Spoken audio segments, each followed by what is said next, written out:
Salam Indonesia, Anda menyaksikan berita terkini bersama saya, Agus Jagatraya.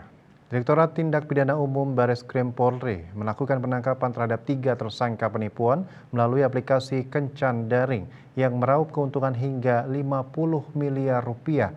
Dari penangkapan ini, polisi juga mengamankan 19 warga negara Indonesia dan 2 warga negara asing asal Cina, serta menetapkan 3 orang tersangka.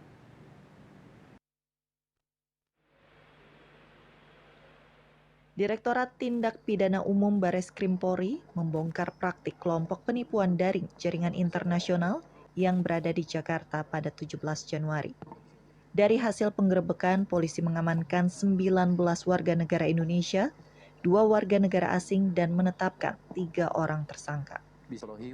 Dirtipidum Polri, Brigjen Pol Juhandani Raharjo Puro dalam konferensi pers di Gedung Bareskrim Polri, Jakarta, Jumat 19 Januari menyebut, para pelaku menipu korban menggunakan modus mencari targetnya lewat aplikasi kencan seperti Tinder, Bumble, Okcupid, Tantan, dan aplikasi sejenis. Dalam keterangannya, Juhandani mengungkapkan para pelaku telah menipu 367 orang yang berasal dari berbagai negara dan berhasil meraup keuntungan maksimal mencapai 50 miliar rupiah per bulan. Selanjutnya, korban dibujuk rayu.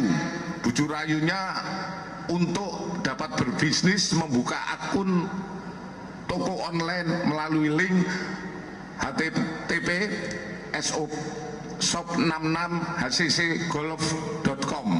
Selanjutnya, para pelaku membujuk korban untuk deposit sebesar 20 juta untuk pertama kali transfer agar dapat dibukakan akun toko link.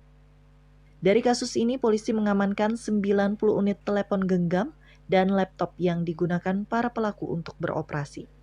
Tersangka dijerat pasal 45 ayat 1 Jungto, pasal 27 ayat 1 Undang-Undang Nomor 19 Tahun 2016 tentang perubahan atas Undang-Undang Nomor 11 Tahun 2008 tentang ITE, Jungto pasal 55 KUHP dan atau pasal 378 KUHP.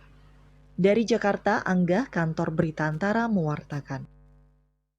Berita terkini bersama Minyak Apun Gandapatius, Anda balik keluarga sehat. Update terus informasi Anda dengan subscribe dan like YouTube channel Bali TV @News Bali TV. Tetaplah bersama Bali TV. Salam Indonesia.